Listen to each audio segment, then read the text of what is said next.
ఓం శ్రీ మహాగణాధిపతయే నమః. ఓం శ్రీ మహాసరస్వత్యే నమః. ఓం శ్రీ గురుభ్యో నమః. ఈ రేపు శని త్రయోదశి సందర్భంగా ప్రతి ఒక్కరు కూడా శనిశ్చర జాతక ప్రకారం శనిశ్చర గ్రహ దోషాలు ఉన్నవారు శని త్రయోదశి నాడు సద్వినియోగం చేసుకోవాలి. ఏ విధంగా సద్వినియోగం చేసుకోవాలంటే దగ్గరలో ఉన్నటువంటి నవగ్రహ దేవాలయానికి వెళ్ళి అక్కడ నుండి శనిశ్చరుడికి తైలాభిషేకం జరిపించుకోవాలి. ఆ తదుపరి ఒక కిలోంబావు నువ్వులు, అదేవిధంగా ఒక నల్లటి జాకెట్ ముక్క, దాంతోపాటు మీకు తోచినంత దక్షిణ రూ. 500 కానీ రూ. 1000 కానీ ఆ బ్రాహ్మణునికి సమర్పించుకోవాలి.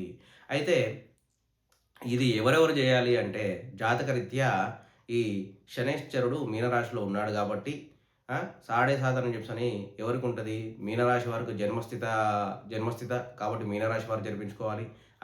అదేవిధంగా మీనరాశి వారి తర్వాత మేషరాశి వారు జరిపించుకోవాలి. అదే మీనరాశి కంటే ముందున్న రాశి వారు కుంభరాశి వారు కూడా ఈ శనిశ్చర గ్రహ దోషాలను తొలగించడానికి పరిహారాలు చేసుకోవాలి. అదేవిధంగా ఇంకెవరు చేసుకోవాలి అని చెప్పానంటే సింహరాశి వారికి అష్టమ శని ఉంది కాబట్టి ఇటువంటి తదితర దాన కార్యక్రమాలు ఇవన్నీ కూడా సింహరాశి వారు కూడా చేసుకోవాలి. అదేవిధంగా ధనుర్రాశి వారికి అర్ధాష్టమ శని ఉంది కాబట్టి ధనురాశి వారు కూడా ఈ విధంగా ఈ శనిశ్చర గ్రహ పరిహారాలు చేసుకోవాలి.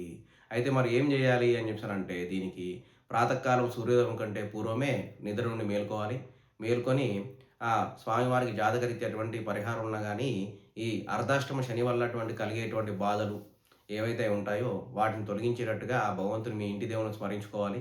శుద్ధిగా స్నానం చేసుకొని ఇంట్లో ఉన్నటువంటి దేవుడికి దీపం ముట్టించుకొని ఆ తదుపరి కావాల్సిన వస్తువులు తీసుకొని గుడికి వెళ్ళాలి. ఈ విధంగా గుడికి వెళ్ళి శనీశ్వర స్వామివారికి ఎవరైతే ఈ విధంగా పరిహారం చేసుకుంటారో వారికి కూడా సకల శుభాలు కలిగి నెమ్మదిగా ఆ శనైశ్చర గ్రహానికి సంబంధించినటువంటి దోషాలు తొలగిపోతాయి. ఇంకా ఎవరికైనా సరే ఇలాంటి ఈ శనైశ్చర గ్రహ దోషాలు ఇంకా దీంతో పాటు ఇంకేమైనా చేసుకోవాలనుకుంటే మన ఈ వీడియో కింద కామెంట్స్ పెట్టండి. మీకు సంబంధించినటువంటి జాతకాలకు సంబంధించినటువంటి పరిహారాలు కానీ ఇంకా జాతక విశ్లేషణ కానీ ఇంకా ఏమన్నా సంబంధించినటువంటి జాతకం చూపించుకోవాలి, జన్మపత్రికలు కావాలంటే ఈ కింద మెసేజ్ చేయండి. అదేవిధంగా మా బాలరాజేశ్వర వాస్తు జ్యోతిష నిలయాన్ని సంప్రదించండి. ఓం శ్రీ గురుభ్యో నమః. హరి ఓం.